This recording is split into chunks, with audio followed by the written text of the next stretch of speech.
If there was a Hall of Fame, a Cooperstown for movie directors, they'd need more than just a plaque to honor Martin Scorsese.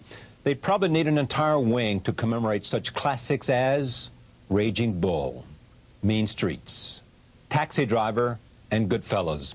In his last film, Kundun, he examined the struggles of Tibet, but now he's back on New York City's mean streets with his latest film, Bringing Out the Dead, and here is the trailer. Thursday started out with a bang. Heat, humidity, moonlight, all the elements in place for a long weekend. I was good at my job. There were periods when my hands moved with the speed and skill beyond me. How long have you been doing this? 5 years. Wow, you must have seen some things, huh? But in the last year, I'd started to lose that control. I've been seeing the ghosts. You ever notice people who see things are always crazy? I just needed a few slow nights, followed by a couple of days off. There's a double shooting, 41st and 8th. What happened to chest pain, difficulty breathing, fractured hands? Don't even slow down, just keep on moving. Nobody loves me, Chris. You have the power, Jesus, to spare this worthless man. Rise up! I'll be begging! Damn, you guys are good. I'm on my way out. Anytime now. Nobody gets fired, son. Look at me.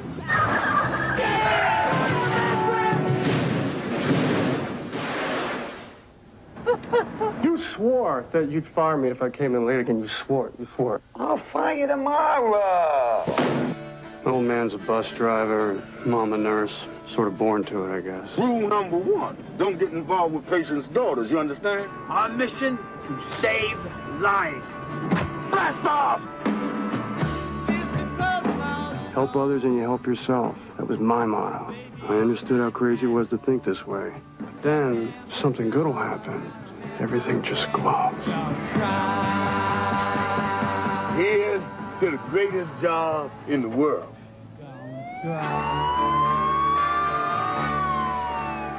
Frank! Are you okay? Never felt better in my life. How are you? I'm good. Good. Bringing Out the Dead, I am pleased to have Martin Scorsese here. Welcome back. Great to have you back here. Thank you. It's not easy to make this kind of film. At my age. At your age. In this city. With a pregnant wife. Yes, it is remarkable. It's remarkable. Yeah. No, we were out the film took 75 nights to shoot. Yeah. We stayed on a night schedule, and 45 of those nights, let's say 40 or 50 of those nights were in the streets. Yeah. Is it easier, tougher, more, than it used to be? It's a little tougher than it used to be. I think physically it's tougher. It's just you're out there in the street, and 25 years ago you have you have the energy to keep moving. I mean, you have a little more energy. At night, there's something that happens if you work too long at night, especially on 54th Street and 11th Avenue. Like what? Well, you start to get very depressed around 4 in the morning. It's always 4 in the morning, you know? Yes. You're never going to get finished with the film. This picture will never end. Yeah. You know, there'll be another ambulance shot to take, you know? And 1/3 of the picture takes place inside the ambulances. So I was usually in the back with the script person, and I do the dispatcher's voice a lot in the picture. And we had a run. We had a run from 42nd Street, from 57th Street down to 42nd, down Broadway or 7th Avenue. Yeah. And we'd have to get a whole scene in during that period of time. Right. Because shooting sideways, you'd get lights on in the buildings. Yeah. Otherwise, other streets, you might as well be shooting in, you can shoot in Santa Fe. Nobody's going to see anything. You can intercut it any way you want. But you have to see the city as another character. So a lot of light coming from the buildings there. So what happened is that we would start on 57th Street and 7th or Broadway, go all the way down. The actors are getting heated up in the middle of a scene, and then a red light would occur. Yeah. And the police were great. Mayor's office was great, but because of the rig we had, which was a big picture car pulling another picture car with an ambulance on top of it with lights, picture cars around the ambulance, it was like a convoy. Because of that, we couldn't go through red lights, so we had to stop for red light. The actors would have to start all over again. Then we'd have to go back to position number 1, go down 42nd Street to west, go up to 57th on 8th Avenue, come around. It was like the condemned of Altona. You know, we're sitting in there, just depressed every time. You know, but it was quite a show. But there is this Scorsese love affair with this city. Yeah. Yeah. You're born here, Yes. went to high school here, Yes, went to yes. NYU, Yes, to yeah. school. Yeah. You live here now. Yeah, Mean Streets, other films, Yeah. Raging Bull, all come out of this place. That's right. Yeah, Taxi Driver. Taxi Driver. forget it. Goodfellas too. Yeah, Goodfellas, exactly. It goes on and on. No, this is my place. I mean, I guess I'm provincial in that way of thinking. Yeah. Where I grew up in the Lower East Side, it's becoming clearer and clearer to me now as I get older that I came from sort of a small Sicilian village in the midst of Manhattan, you know. And as I said, I never even went to the West Side. I walked the first day for registration at NYU. I just walked west on Houston. And hey, there were artists there, bohemians, you know. It was amazing. Yeah. It was a whole other world. That was really your first introduction to beyond the neighborhood. Exactly, yeah, because the high school I went to, Cardinal Hayes High School, which is a wonderful high school, was in the Bronx, but you just get in the subway. You don't see anything. Yeah. You stay in the subway 45 minutes, you're there, in the Grand Concourse, you know. But there's no doubt, I do love the city. I keep saying to myself, too, the lighting. I realize that my introduction to film was through writing and through editing, rather than cinematography, because I looked around. Over the years, I kept... Michael Powell, the great director, he was able to tell the time by just looking at the sun in the sky. Right. And Steven Spielberg is able to tell when, because it was a wonderful story in Empire of the Sun. He arrived on the set early one morning because I asked him how he got this shot of the last kamikaze getting ready to get in their planes to go and fight and die. And they were silhouetted against the rising sun, a real rising sun. It was amazing. He said, well, I got there early and I saw the mist on the ground and I knew immediately the sun was going to come up that way. So he got the camera and shot the shot. I said, if I'm in New York, if I saw mist on the ground like that, we'd run. Something's on fire. Yeah, exactly. You know, so because he grew up in Phoenix, Arizona, it's a different thing. Me, lighting for me is, turn a light on in the hallway, and that's basically, I never really saw, I couldn't tell where the sun was. I couldn't tell from a cloudy day or a bright day because of the nature of the buildings we were in. Shadows and everything. Shadows, alleyways, hallways, and then in 1965 there was a city ordinance that every building has to have 2 lights out front. Right. And then we started to see the neighborhood a little bit at night, and then they got those new lamps, the street lamps. So then things started to brighten up. But up to that point, I never really understood where to put the lights. Speaking of writing rather than cinematography, as an instructive and as a beginning for you, you're back with an old partner here. Yes, Paul Schrader. Yeah. You called him up and said, what? If I'm going to tell this story, I need you to tell it with me. Yeah, absolutely, absolutely. And it's, he just has an understanding of this type of material. When I read the book, I read The Galleys that Scott Rudin sent me. Rudin, first of all, when he read this, optioned it, and immediately optioned it with you in mind. Yes. Being the producer he is. Yes, and over the years he sent me some remarkable material that I passed on. But this one, I said, this is really interesting. I said, it's a different kind of story. There's no straight narrative. It's episodic because the nature of the job is episodic.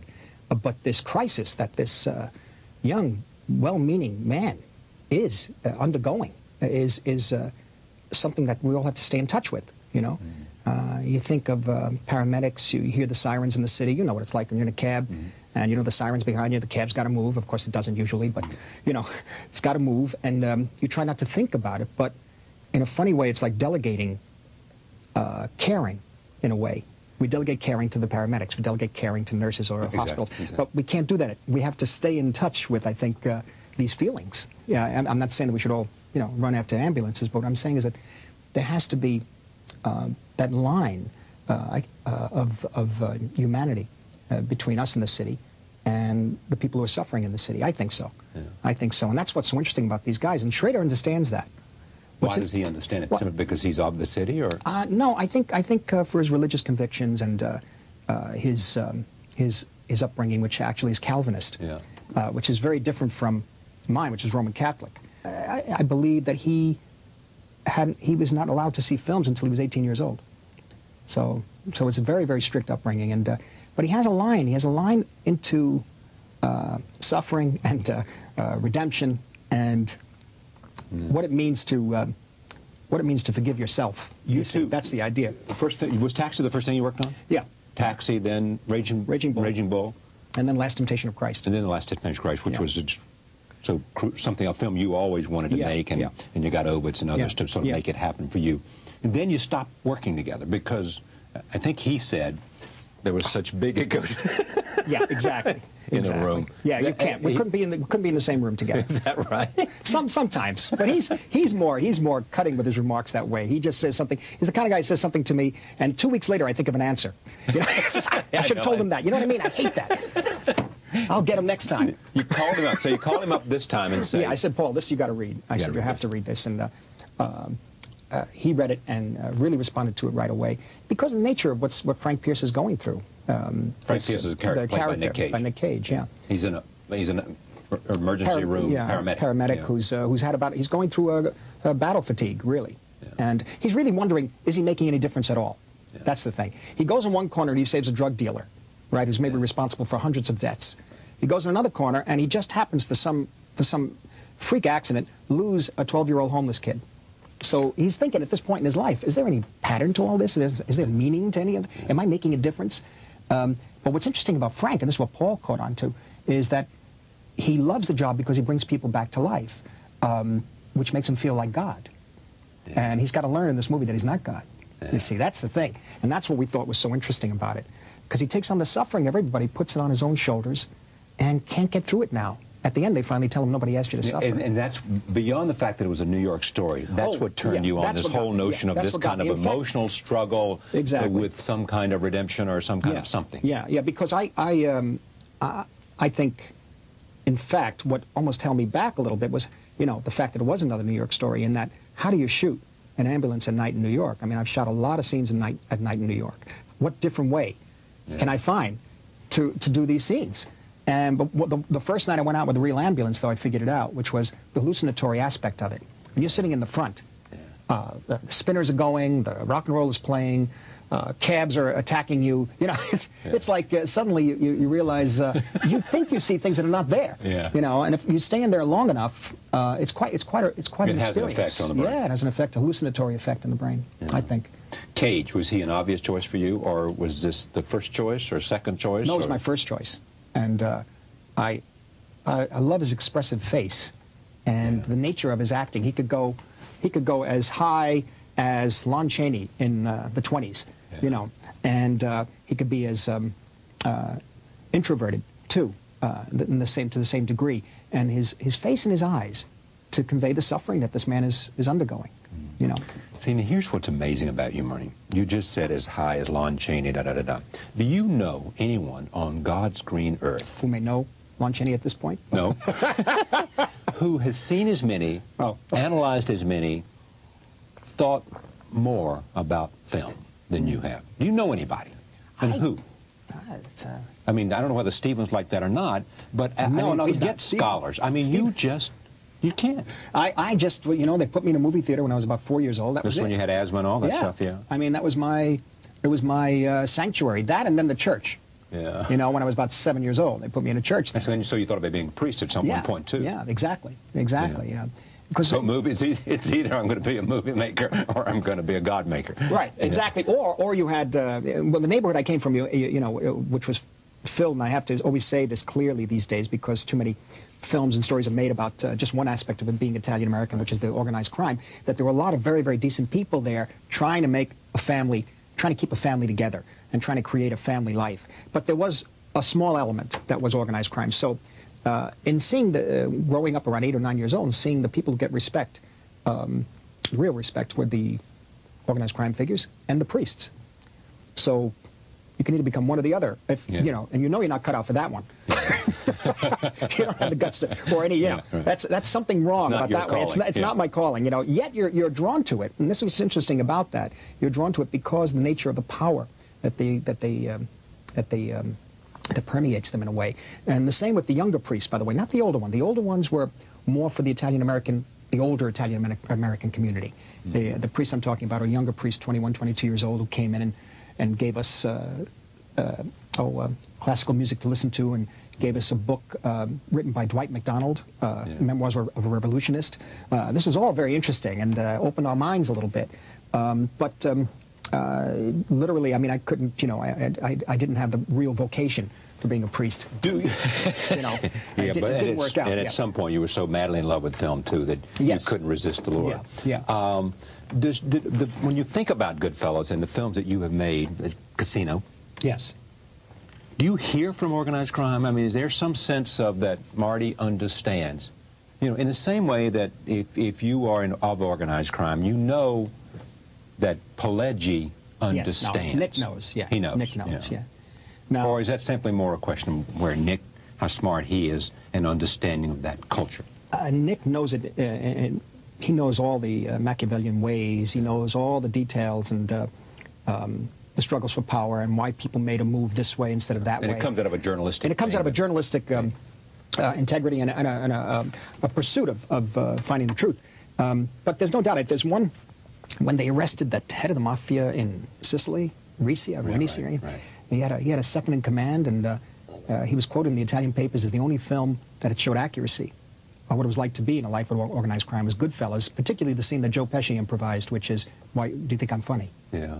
He said, that is exactly what it's about. In a split second, you could die. Yeah. You have to be very careful, and it's a dangerous world, you know. That's the one time I heard that there was some sort of a recognition. Response. Yeah, response. Yeah. Let me take a look at this. Be back to this film. Here is Nick Cage and John Goodman, who plays Larry, and they're talking about dinner plans. Here it is, Bringing Out the Dead.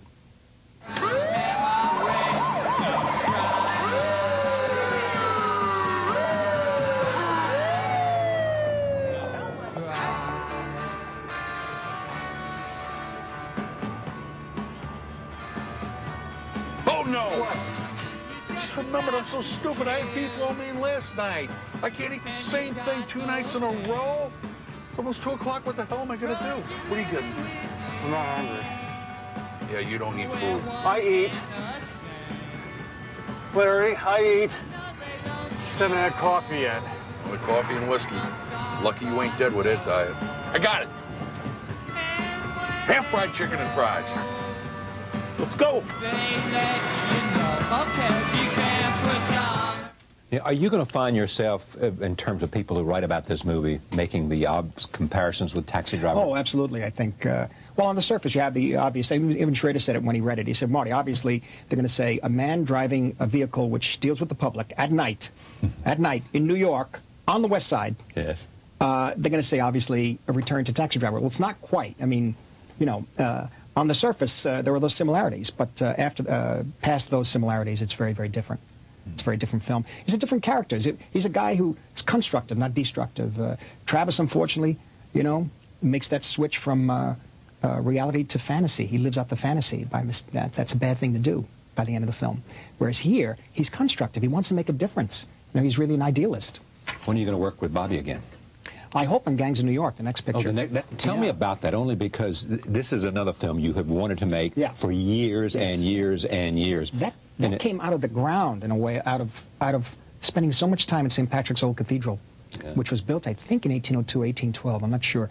But it was the first Catholic cathedral in New York at a time when there was a lot of hostility against Catholics in New York, particularly by the Anglo-Saxon gangs that were stationed down in the lower part of Manhattan called the Five Points. And there were a lot of Anglo-Saxon gangs that felt that they were white, Anglo-Saxon, Protestant, and there was enough people in America. Stop getting off the boats. Right. We don't want any Catholics, don't want any Jews, don't want any blacks, don't want any Italians. We're full. We're full here now. Exactly. And it's really good. We've got to work it. And we fought in the Revolution, too. You didn't fight in the Revolution. You see, which is true. This is the way they thought. And they thought that the Catholics were going to be, Irish Catholics particularly, were going to be a direct line to the Vatican. And so there was a lot of danger at that time, and a lot of the city politics was, I'd say most of the city politics was worked out through violence in the streets. In fact, the 19th... City politics? Yeah, because Tammany Hall got involved and started using the immigrants, and they were split. There was one man in Tammany Hall who was pro-Native American, not Indians, but Native American, white Anglo-Saxon, and Boss Tweed understood that the more people getting off the boats, and the more he treats them nicely by giving them soup at the dock, the more he can compete with. Yeah, more he can compete with the other people and get more votes. Because this is the idea of America. They're never going to stop coming off the boats. That's America. And they fought so badly.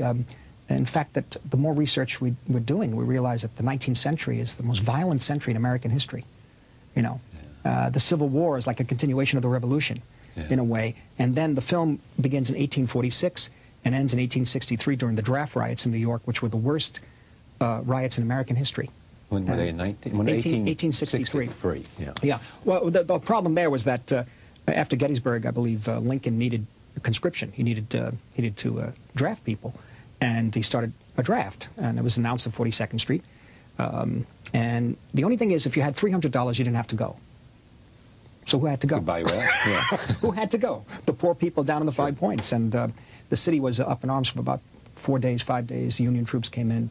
The film resolves itself around that struggle. You know? In a sense, that's what's happened in Vietnam in terms of wasn't buying your way out with cash, but really? You could go to college, you know, and you could get all kinds of deferments. Exactly. You know, and some people, because of wealth, you had connections and that kind of thing. Yeah, yeah. And so that's why so much of the burden of dying in Vietnam was, so much of it, not all of it, but a lot of it. Same thing, the idea, you know, who's left to fight the wars. This has been a long time story, though. You've been intrigued by this for a while. Yeah, because going around, living in the Lower East Side and living in the Mott Street and Elizabeth Street, I saw the buildings were very old, and I began to read the tombstones that went back to 1810, and I was just fascinated by the old history. And I heard that at one point St. Patrick's Old Cathedral was defended by Catholics in 1844, I believe, against the Know Nothings, who were a Native American group. And I wondered what the city was like at that time. So over the years, I've been doing research. And myself and Jay Cox began working on a script around 1975.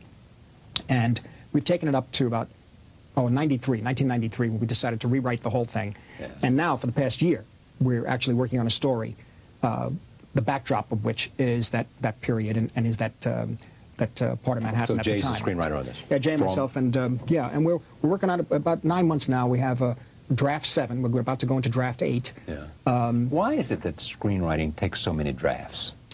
I think in this particular case we needed to find, it's an ambitious story, an ambitious film. Weaving I should so say, many themes and so many different groups. Weaving the politics, weaving in the anthropology of the time too, what these gangs were really like. Pretty much more like, they were actually more aligned with the Anglo-Saxon gangs and Anglo-Saxon tribes. So they had tribal warfare in a way. The Irish Catholics, to a certain extent, had a culture, to a certain extent, had a tribal culture also. So that if you look back at what the Anglo-Saxon tribes were like, the Celts, the gods were gods of war, in a way. So I'm also interested in how civilization breaks down. And when it breaks down, it becomes a tribe, and smaller than that, a clan, and smaller than that, a family, the blood unit, you know. And so when everything is taken away, which is what happened downtown, to the extent that it was known around the world, the worst corners, the worst corner in the world was called the 5 Points. Even Charles Dickens, when he came here in the 1850s, made a visit to the 5 Points and wrote about it in his American Notes. Said it's the worst thing. London can't compare. London is heaven compared to what the 5 Points is like. We have nothing like nothing like this. And so I'm fascinated by what happens to groups of people stuck in a situation, oppressed politically, economically, and how what form do they take? A gang is really, in a sense, like a tribe, and what are their standards? You know, how everything is literally decided through violence, through fighting, and that fighting becomes part of the culture, really part of the culture. What seems central, I mean, this is a giant simplification, but so much of what it seems to me your work has to do about is individuals or families caught up in some kind of huge conflict, of which at the end there is either redemption or, in fact, death. Yeah. You know, they fall off the, you know. Like Casino, yeah. Like Casino, sure. Exactly. In the end, you know, it's resolved by either death or some coming to terms. But this is a little tricky. Gangs of New York is tricky because the action, there's a lot of action in it, and it's a pretty traditional story, too. A young boy has to avenge the death of his father, etc. Is this Leonardo DiCaprio? Yeah. He's in? He's in it, definitely in man, it. That's Yeah, so it's De he's Niro, great. DiCaprio. Yeah, I mean, it'll be very interesting, you know. And I mean, the thing about it is no wonder you want to make this. Yeah, I'm dying to make this picture for years, but because it's more about the history of the city. Yeah. And the history of the city being the history of America, really. Yeah. I think, particularly in the 19th century. And I don't know. I mean, it's difficult because there is so much action in the picture. How does one deal with violence these days in cinema, especially after making Casino, where at the end of the film, Joe Pesci and his brother are beaten to death with baseball bats by their best friends. And when you do that, there's no place to go, in a sense. It is the dead end of organized crime. It is the dead end of that kind of lifestyle. That's where you wind up. And here, I've got to be careful. I have to think of other ways to infer the violence rather than be blunt about it. What is it about this thing of filmmaking that turns you on the most? What part of problem solving, what part of it? I mean, you sat as we watched this, and we watched the scene of the, you know, and you said to me, as you said earlier in the conversation, you know, it's hallucinatory because you're here and here and here, and all these lights and things are going on. You got rock music, and you got all kinds of stuff happening, and yet you plotted that out. Yes. I said storyboard, you said no. Miniaturization of storyboard. Miniaturization of storyboards now, yeah. But what is it about this process that, you know, is it the editing? Is it creating the scene? For me, if first of all, you need the story, you need the script to be there. You need the script to be there. You need it to be on the page in terms of the emotion and in terms of something with which the audience can empathize in terms of characters. You need the audience to care about somebody. Okay, that's one thing. So we've been taking over the years, we've been pushing the envelope on that, though, over the years with Mean Streets, Taxi Driver, Raging Bull, and particularly Raging Bull, and even Goodfellas and Casino. So we're pushing the edge there. How much can you care for a person if he's this bad or she's that bad, you know? Can you still care? There's some out there I know can still care, so that's pretty good. Okay, now let's see if we can push a little more. Now, the only thing for me, though, is that that's one thing. That's got to be on the page. But then for me, it's literally the imagining of shots, one shot being cut to the other, and the emotional and psychological impact of that cut and the movement of that cut. In other words, two shots together, two moving shots together, create another movement altogether in your mind that isn't there. You see, it's almost like dance, like choreography, and that's why this was a tough one to do, because I had 1/3 of the film in the cab of an ambulance. 3 different ambulances, true, but it's an ambulance, you know. Right. And so, how many times can you see spinners going? You know, what angles could you get? And I say, well, you know, to a certain extent, you would say, listen, just do it simply. But I wanted to recreate that feeling I had driving around with the paramedics in New York at night. I wanted to recreate that hallucinatory feeling, especially of a man who's having somewhat of a breakdown in the picture. You know, he thinks he sees the peripheral vision tricks you in the street at night. You think you see somebody coming at you, there's nobody there. You know, and that's what I wanted to get. So that was like a perfect reason for trying to make this film and put the shots together on paper. So then you are saying the excitement of it for you, in terms of the ultimate excitement, after you've got a story, is figuring out how you can visually interpret this story. I mean, that's if you had to say that's the highest level of genius that you bring to it, forget genius, don't argue about it. I mean, that's what it is that your capacity to understand and make that happen. I think so, but I also feel that maybe a better word. Yeah, I also feel that I have to like the people in the film. I have to love them. The characters or the actors? The characters. Or both? Both, actually. Yeah. Both. First, I start with the characters, and if you have actors who are soulmates too, that's great. That's good. You don't usually. Sometimes you don't get that, but if you're very lucky, if you get it because you go back to the same actors. That's one of the reasons I go back. I want to work with people I love. Yeah, we all know each other. We know, you know. Well, look, that take us and go. Okay, let's move on. That sort of thing. But also, I have the same philosophy too. De Niro has a certain philosophy. Keitel. And it's the same philosophy you have. It's a shared philosophy. Yeah, it is. Which is? Well, dealing with the subject matter, that we see it a certain way, and there's a certain truth that we try to get to. Joe Pesci too has that about a Raging Bull or about a Goodfellas or a Casino, that we just sense when something isn't quite right. We know that gesture is wrong. You know, you can't direct it. They have to be it. A guy like Pesci is it. Keitel to a certain extent, different. Although he's in the wonderful range of like The Piano and The Bad Lieutenant, stuff like this. He's amazing.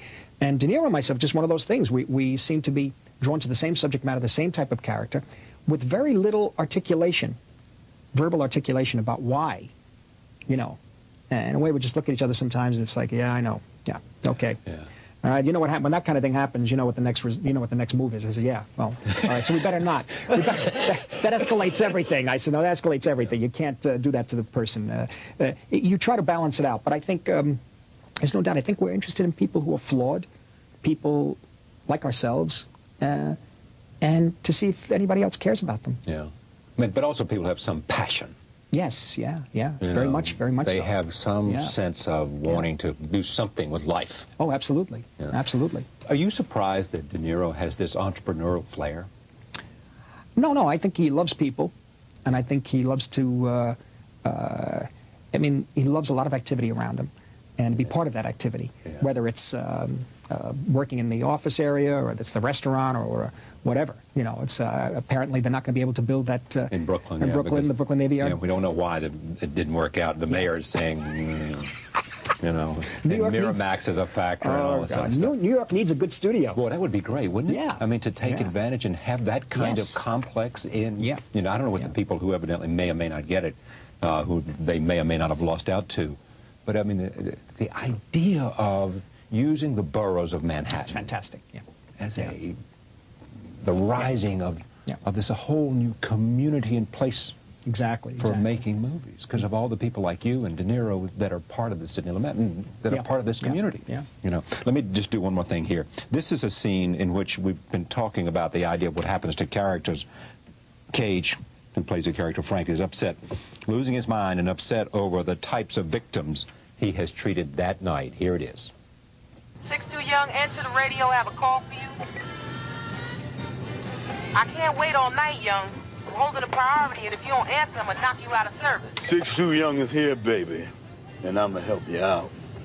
Just remember, you owe me. You're going to 370 West 98th Street. 17-year-old female, cardiac arrest, no further information. 10-4, huh?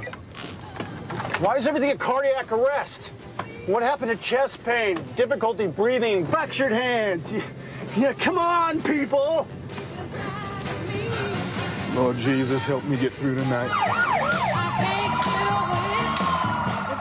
Let me just take you to a very different place. You were in Venice for the festival. You've been doing that for some. You were doing this series. Yes, documentary. We're beginning. Yeah, you're beginning. It's called La Dolce Cinema? Il Dolce Cinema, yeah.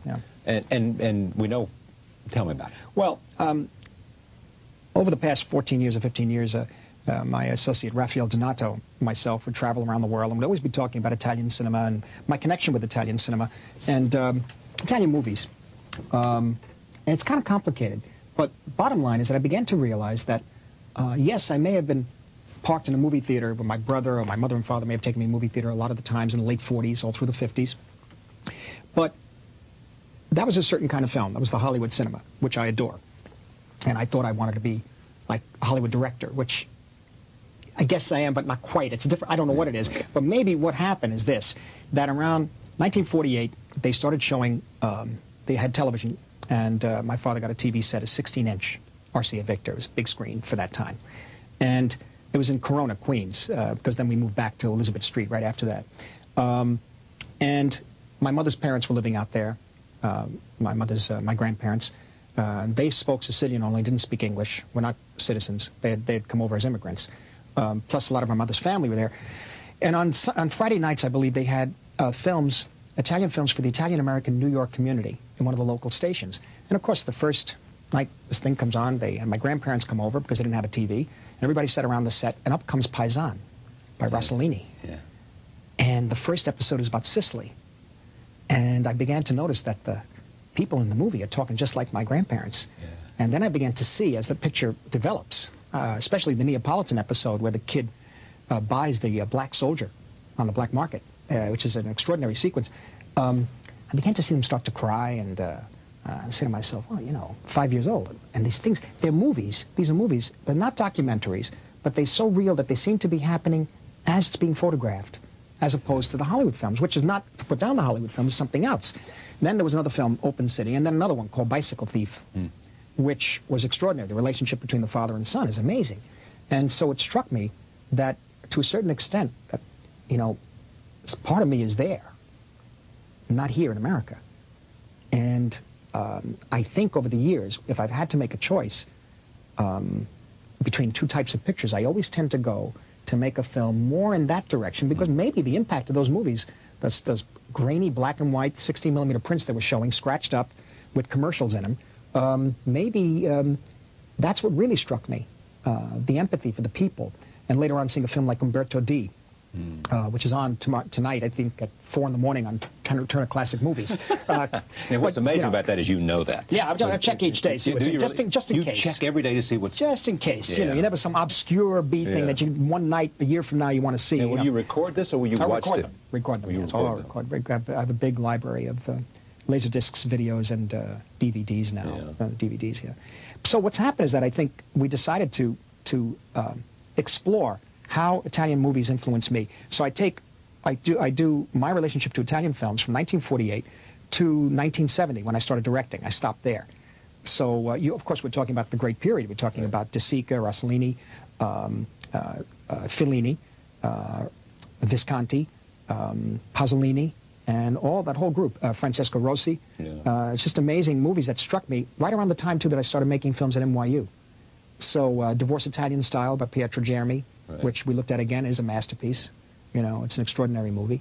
And also, a little further than that, by the end of the piece, we're going to discuss just the films made in Sicily that kind of ties me to Sicily, because I'm Sicilian on both sides.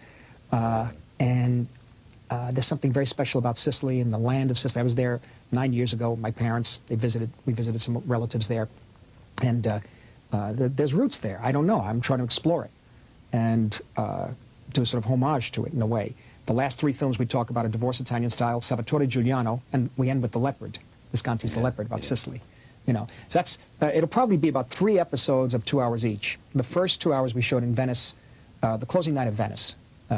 Mediaset has given us the money to make this, which is really good. Is this going to appear on a... Is this going to be part of a feature release, or is it going to be on television? Part of it will be a feature release, and then the rest will be on television. And my documentary on American cinema will be on television on Turner Classic Movies starting in January, finally. Wow. I don't know what happened. You mean you've been doing it for a while, and now it's going to be on the air? It'll be on the air, yeah.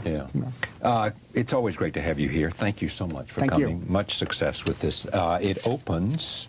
Bringing Out the Dead opens on October 22nd. Nick Cage, John Goodman, Patricia Arquette, and others. We should do this more often. Yes, thank you. Thank you.